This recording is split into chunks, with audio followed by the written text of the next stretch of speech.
ala Rasulillah wa ala alihi wa sahbihi wa mawala. Subhanaka la ilma lana illa ma 'allamtana innaka antal alimul hakim. Amma ba'du. Bapak-bapak segenap jamaah Musahab Muhasabah Jumat pagi yang insyaallah dirahmati oleh Allah. Mari kita buka acara ini dengan bacaan Ummul Quran Al-Fatihah. Bismillahirrahmanirrahim. Alhamdulillahirabbil alamin. Ar-Rahmanirrahim. Maliki yaumiddin. Iyyaka na'budu wa iyyaka nasta'in. Ihdinas siratal mustaqim. Shiratal ladzina an'amta 'alaihim ghairil maghdubi 'alaihim waladdallin. Selanjutnya Fatihah untuk diri kita semua. Mudah-mudahan semua maksud dan hajat kita dikabulkan oleh Allah. Al-Fatihah. Bismillahirrahmanirrahim. Alhamdulillahirabbil alamin. Ar-Rahmanirrahim. Maliki yaumiddin. Iyyaka na'budu wa iyyaka nasta'in. Ihdinas siratal mustaqim. Shiratal ladzina an'amta 'alaihim ghairil maghdubi 'alaihim waladdallin. Amin. Dawuhnya Allah, ud'uni astajib lakum. Berdoalah kepadaku, maka pasti akan saya ijabahi. Ini yang janji oleh Allah. Jadi bukan yang janji manusia, pasti akan saya ijabahi. Oleh saya kemarin sempat sebentar nyetel Buya Azhari itu, kalau kamu berdoa, jangan Allah itu kau anggap sebagai pembantumu. Maksudnya apa? Wong jaluk kok sakjet. Itu kan berarti Allah dianggap menjadi pembantu kita. Wong jaluk kok jaluk aneh, jaluk dituruti. Itu etikanya kita tidak boleh seperti itu. Wong jaluk ya terserah sing ngekei. Tapi Allah sendiri tidak mungkin tidak komit. Kalau sudah berjanji untuk mengijabahi, pasti diijabahi. Kemudian saya pernah baca bukunya Agus Miftah, yang nanti saya ingin dalam kesempatan lain diundang Pak Rawi, tentang Agus Mustafa. Agus Mustafa yang bahasanya tentang zikir, yang matematis, energinya semuanya bisa terukur, meskipun banyak pro dan kontra. Pro dan kontra itu kan biasa ya, kita akan ngambil yang bagus-bagusnya saja. Nanti diundangnya itu. Dalam bukunya Allah kok didikte, jadi Pak Dom, Allah kok didikte. Jadi kalau berdoa itu jangan dikte kepada Allah, ya wes jaluk utangnya juga disauri, ya wes jaluk disauri, dan yakin itu bisa dibayar. Saya masih ingat dawuhnya Mbah Yai Fakih almarhumlah, ojo wedi be utang, sing penting niat bayar, iku gak bakal mati-mati sadurung iso bayar. Iku dawuh Yai Fakih. Fakih. Mungkin waktu itu dengan Pak Tom ya Pak. Ya Ikhwan Pak Tom, saya mau bangun rumah sakit, mau bangun kantor NU, gak ada duit. Bangun gak apa-apa utang, sing penting niat bayar, pasti ada jalan keluarnya untuk bayar. Itu bisa, saya bilang ngomong nggak bisa disaksikan. Kan utangnya lunas kabeh ya Pak Tom. Utangnya yang untuk bangun rumah sakit, untuk aktif, untuk apa kan ya lunas semua. Nah, ini kepengen umur dawa ya aja sampai orang diutang. Diutang terus ya. Bapak-bapak yang saya hormati, hari ini pendaftaran atau pencatatan untuk ke Solo harus sudah final. Prioritas jamaah kita ini, berapapun jumlahnya, sudah final. Jadi besok sudah tidak ada pendaftaran lagi. Harus hari ini sudah final jumlahnya. Karena apa? Sisanya akan kita isi. Tidak akan kekurangan penumpang bus ini. Sisanya akan kita isi yang insya Allah itu lebih bermanfaat. Besok itu perjalanan sudah saya hitung dengan Mas Kartono kemarin itu, kalau dari sini pas jam 8, insya Allah itu sampai Ngawi sudah bisa sholat Jumat. Kemudian jam 2 kalau kita liwat Sragen itu sudah sampai ke Tawamangu. Kemudian Tawamangu kita bisa beristirahat 2 jam, ngerempak botol, ngerempak botol juga 2 jam, dan jam 2 jam 4 atau 2 jam setengah, karena perjalanan Tawamangu Solo hanya 1 jam. Kalau kita mau ngejar jam 6 berarti setengah 5 kita sudah berangkat, itu sudah 2 jam setengah istirahat di Tawamangu. Kemudian kita harus mengambil hikmah dalam perjalanan, jangan sia-sia. Sotone itu nanti terakhir, Pak. Ini akan nyoba mempraktekkan kalau soto terakhir hari Jumat dan seterusnya. Maka tadi kita nonton terakhir biar jam 6 lah nanti.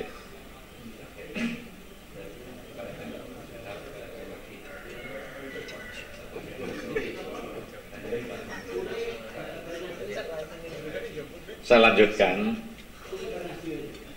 Perjalanan ini harus mengambil hikmah, baik hikmah yang tersirat maupun yang tersurat. Kita semua masih terngiang-ngiang ketika menyaksikan sholawatan di Kansus Sholawat. Begitu hikmahnya. Kita baca sholawat sekian ribu, masih terngiang-ngiang lumannya Habib Lutfi. Orang sekian banyak, semuanya dahar semua. Kelemahan Habib Lutfi masih luar biasa. Kemudian kita masih ingat ketika di Habib Novel, bahwa pengajian di sana yang biasa disebut agak modern ya, weekend. Pengajian weekend ini makannya 3 kali, ya Rosik. Karena ada tahajudnya, ada malam weekend. Bukan hanya makan saja, itu masih ada snacknya roti. Roti itu bikin sendiri. Ini yang kita ambil pelajaran. Besok itu kita akan punya gawe lapangan. Ya, sedapat mungkin ditirulah seperti Habib Novel itu. Jamaah kita manjakan. Kalau sekarangnya soto nanti ditambah kopi lah, teh gitu kan. Di situ Pak Rawi, di kan situ ada yang menanya itu ya, kita coba semuanya. Saya minta nanti memerankan diri masing-masing sesuai dengan potensinya. Kemudian saya mohon itu ada kursi kecil 5 diberikan. Jadi jangan tak siapa di depan. Karena ya kolik tidak mungkin bisa menduduki, tidak kerso duduk kursi yang disiapkan itu. Kita kan belum punya kursi yang biasa di 5 itu. Itu kita tata terus menerus lah. Dan yang semua yang sudah punya baju GIP itu dipakai semua, Pak. Jadi menjadi pelayan di sana. Kita status kita itu nanti ya bagaimana kita bisa menjadi pelayan yang baik. Dan juga kita ini kan siahah macam-macam tentang ekonomi, bagaimana belajar melihat bikinnya roti Habib Novel itu. Dan kedua juga hidroponik, beliau juga berusaha, punya usaha hidroponik itu. Kalau memang itu ada nilai ekonomi, kita nanti bisa adopsi. Itu maksud saya dari pelajaran yang tersirat maupun yang tersurat. Ya ngajinya pasti ya. Sehingga perjalanan kita ini bukan perjalanan yang sia-sia. Habis ngaji itu masih terngiang-ngiang. Dan nanti mungkin setelah datang Jumat lagi, saya tidak akan berikan mengantar seperti ini. Saya ingin nanti testimoni masing-masing, ya Pak Tom. Testimoni masing-masing, nanti apa yang kira-kira bisa kita adopsi setelah perjalanan itu.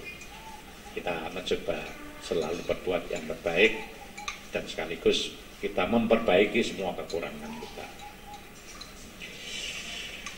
Para jamaah musahabah Jumat pagi yang dimuliakan oleh Allah, mari kita mengingat kembali apa yang pernah kita dengar di ngaji di Mbah Jamal itu. Kita mendengar kembali bahwa manusia ini tugasnya hanya satu, wa ma khalaqtul jinna wal insa illa liya'budun. Tujuannya apa? Tujuannya hanya liridhohu wa mahabbatuhu, untuk mencari ridhonya Allah dan mencari cintanya Allah. Kemudian tugas ibadah ini, kita bisa ibadah dengan baik itu manakala kita mengenal yang kita sembah, yang sering dibahasakan itu dengan ma'rifatullah. Ingat saya, Mbah Jamal itu mengambil dari Syekh Al-Buti. Kalau salah mau dikoreksi, karena kan juga lama pengajian lama, saya juga lupa pastinya ambil siapa dari Syekh Al-Buti. Bahwa mengenal Allah atau ma'rifatullah itu ada tingkatan. Tingkatan yang pertama adalah tingkatan dasar. Kita hanya mengenal sifat-sifat Allah, yaitu mulai sifat Allah yang 20 itu. Wujud, idam, baqo, mukhalafatul hawadisi. Itu dulu yang sering dibaca anak-anak ketika pujian. Sekarang kok tidak pernah dengar saya itu. Apakah memang tidak dengar saja? Tapi nanti di masjid pas, karena saya minta ini aja rutin ya.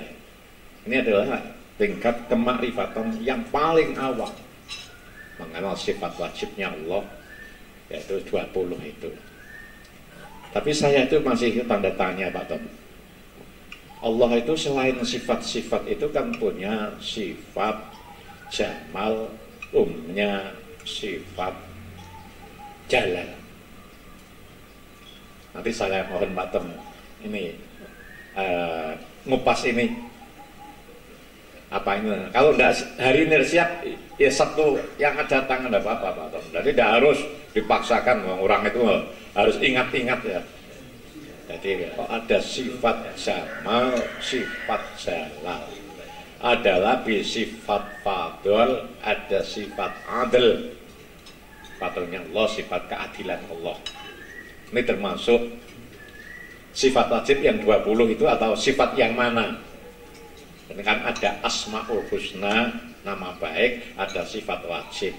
Tapi ada beberapa ini yang namanya ngaji bareng kan harus hal-hal yang sekiranya kita belum mantap, itu kan kita tanyakan dong ngaji bareng. Bukan kita ini gurui.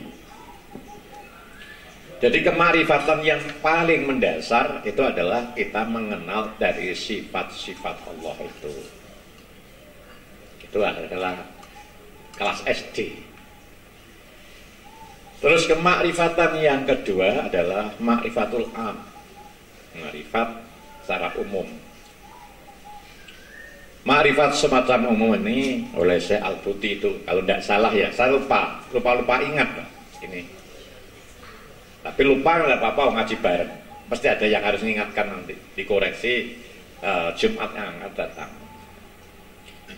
Yang ma'rifatul am ini adalah minal abdi ila rob, minal abdi ilallah, dari orang hamba kepada Allah. Jadi merumpama gunakan ikhtiar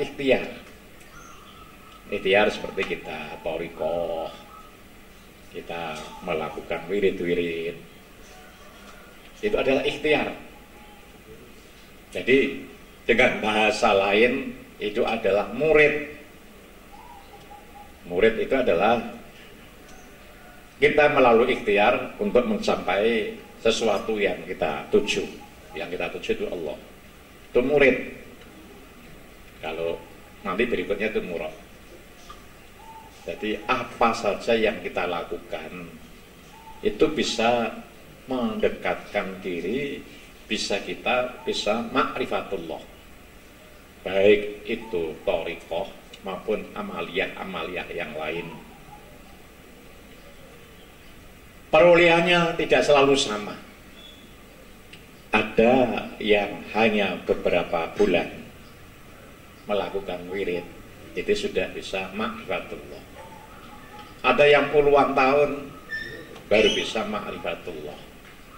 Ada yang sampai mati, mendekati kematian, baru bisa ma'rifatullah. Nih, karena semuanya ini kan tergantung kualitas pikir kita, dan tergantung juga kehendak Allah, takdir Allah. Kemakrifatan ini bisa diperoleh orang biasa, tidak harus orang wali. Dan memang ada kemakrifatan itu yang melalui normatif zikir itu tadi. Kalau kita sering mendengar ittaqu firasatal mu'minin fa innahu nadhara binarotillah, atau seperti itu. Takutlah dengan firasatnya seorang mukmin. Karena apa? Seorang mukmin itu firasatnya itu bisa melihat dengan pandangan Allah. Itu kalau kita sudah masuk ke ma'rifat.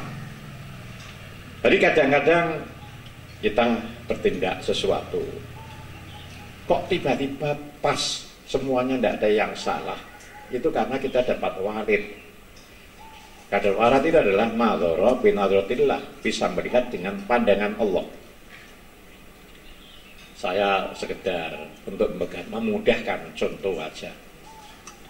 Kemudian contoh saja, ketika mau membangun stikes Pak Tom, itu izinnya kan tahun-tahunan. Yang mengajukan izin stikes itu kan sampai 3 tahun baru keluar. Ketika itu Pak Munir minta menyampaikan ke saya, bagaimana Pak, ini izinnya dari ngenten. Buka saja, nanti insya Allah izin akan segera keluar. Ini mudah-mudahan tidak termasuk riak nih Pak Tom. Jadi untuk saya, untuk apa itu, taklim. Itu kan tidak ketemu akal. Oh, izin saja belum ada, kok sudah mau buka penerimaan mahasiswa baru. Padahal izin itu tahunan bisa keluar itu. Ya karena keyakinan tadi, pandangan ini bukan pandangan saya. Yang perintahkan ini Allah. Alhamdulillah tidak sampai 1 bulan izin keluar. Dan sekarang stikes itu kan menjadi stikes yang terbaik di sini, menjadi sekolah tinggi ilmu kesehatan, berkembang terus. Yang asalnya ya ngutangi, sekarang itu sudah punya uang untuk bangun gedung tingkat 9. Ya, kalau semuanya itu Allah yang memerintahkan itu Pak Razik. Ya seperti itu. Jadi kadang-kadang kemakrifatan itu adalah bukan hanya seorang wali. Jadi kita ini kalau dapat anugerah dari Allah itu akan memperoleh kemakrifatan. Itu kemakrifatan yang minal abdi ilallah. Kemudian kemakrifatan yang ketiga, ini adalah tingkatan yang paling top, yaitu minallah ilal abdi, dari Allah kepada hamba. Jadi bukan kita yang berusaha mengenal Allah, tapi Allah yang mengenal kepada kita. Ini yang sering bisa dicontohkan Rai Jamal itu. Kalau kita mau menghadap presiden, enak mana dikenal presiden sama yang tidak dikenal di presiden? Kalau sudah dikenal presiden kan pasti semuanya difasilitasi, enak. Jadi tidak usah melalui beberapa penelitian, sudah dipanggil presiden sudah kenal, kita kan enak. Begitu pula kalau kita ini sudah kenal Allah, itu kan ya enak. Bukan, kalau kita kenal Allah, semuanya itu adalah nanti yang ngatur Allah. Dia berikan kemudahan-kemudahan. Ini kira-kira bagaimana kita ini? Kita masih berusaha mengenal Allah atau kita sudah dikenal oleh Allah? Yang dikenal oleh Allah itu biasa disebut murad. Kemudian yang biasa, yang bisa dikenal oleh Allah itu, yang ada kemungkinan bisa dikenal oleh Allah, dawuhnya Syekh Al-Buti tadi. Untuk kalau nggak tahu nanti kitabnya dibuka dalam di Al-Buti. Mbah Google biasanya gitu, itu paling aman. Kalau kitabnya kan Risalah Kusyairiyah itu ya ada kitab yang tasawuf ini. Ya.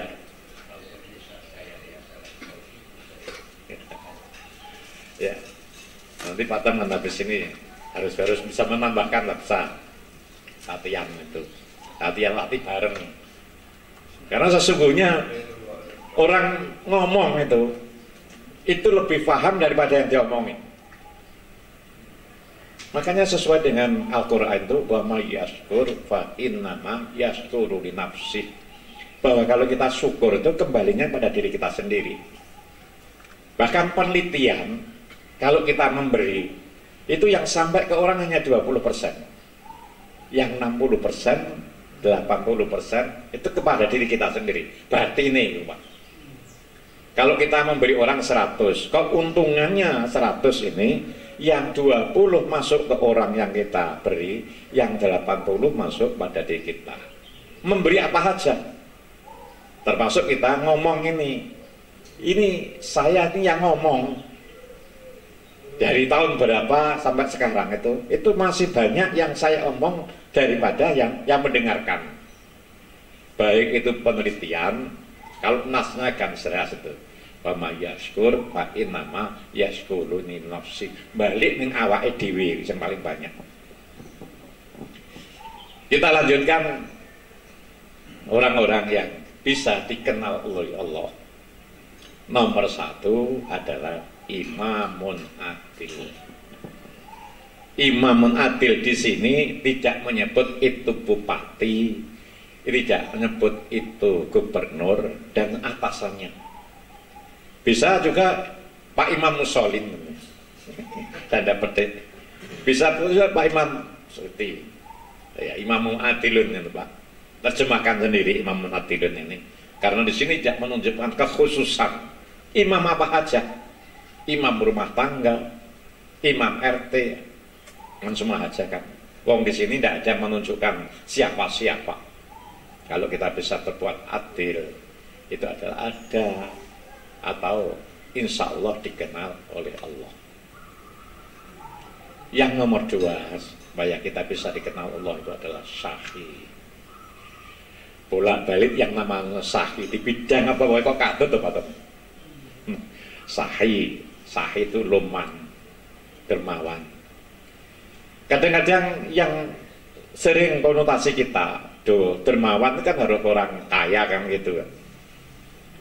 Dermawan kan apa saja, noto sandal itu kan dermawan dengan tenaganya Pak Armi. Kemudian bersih-bersih habis acara itu kan dermawan dengan tenaganya. Jadi dia harus orang kaya. Kita punya hati yang lapang, gampang nyepurane, ini kan dermawan. Kalau kita kembali yang dicerikan Mbah Damal dulu itu adalah Mbah Man. Mbah Man itu kan bukan orang kaya, tapi beliau adalah menjadi seorang wali. Sebagai bukti kewaliannya, kemudian terungkap, setelah terungkap itu mati itu, kabundut itu. Mbah Man itu rumahnya kan Lasem. Dermawannya beliau itu selalu nyapu di jalan-jalan. Ima atau ada anit norik sodakoh kan gitu kan pada maaf nyapu di jalan-jalan setiap pagi. Itu wali mastur.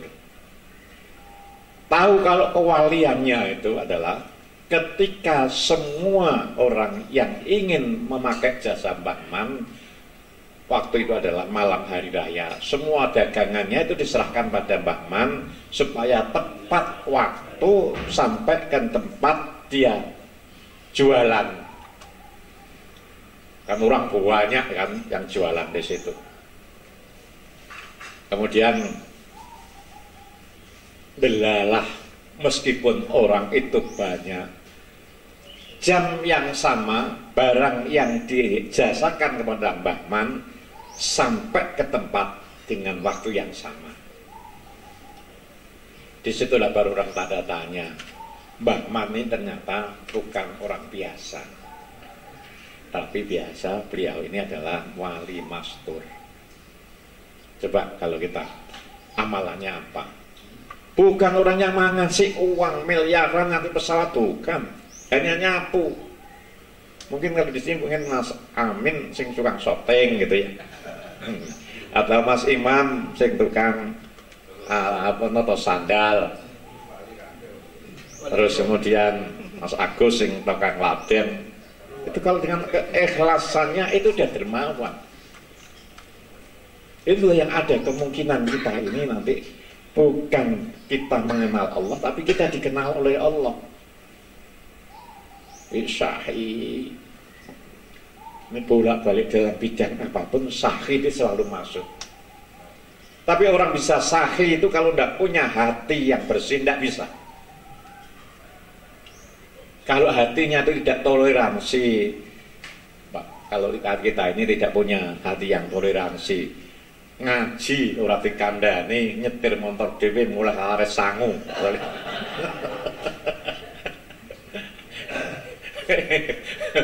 Nggak mungkin toh, wong biasanya nganggo protokol, nganggo patwal,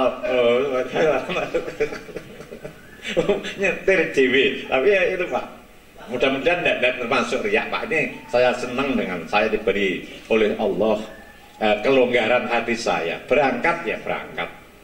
Orang kok terus mutung, aku ki sapa, dan saya syukur, saya kan diberi hati yang seperti itu. Bukan saya itu bangga dengan ini, tapi saya itu syukur, alhamdulillah ya Allah. Kalau kok saya dengan eling no, kalau eling nalika diulangi ngaji Mbak Jamal tentang Abu Lahab Asy'arani itu yang akhirnya menjadi seorang yang kasar, karena dia betul-betul melepaskan egonya. Akhirnya menjadi seorang yang penulis yang produktif. Sampai sekarang kitab-kitabnya banyak sekali. Itu ngaji itu perlunya seperti itu. Saya itu pernah tanya dengan Pak Tom ini. Pak Tom tidak sengaja, kalau itu menjadi dalam catatan saya.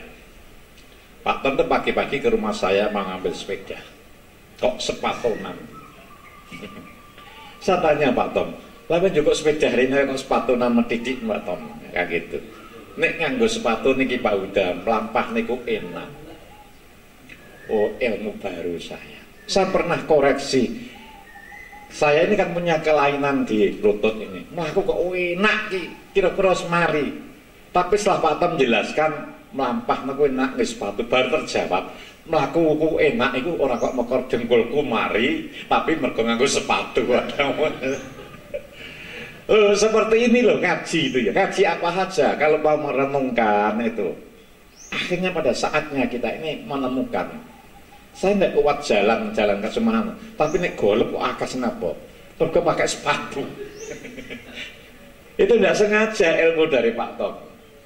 Ya itu kalau kita tuh ngaji seperti itu, tidak sengaja pada saatnya itu bisa membangun pribadi kita. Jadi ilmu yang sangat bermanfaat pada diri kita. Asal kita tuh ikhlas mendengarkan, itu sahih ya. Nomor 2 sahih. Nomor 3 mahabbatus sholihin.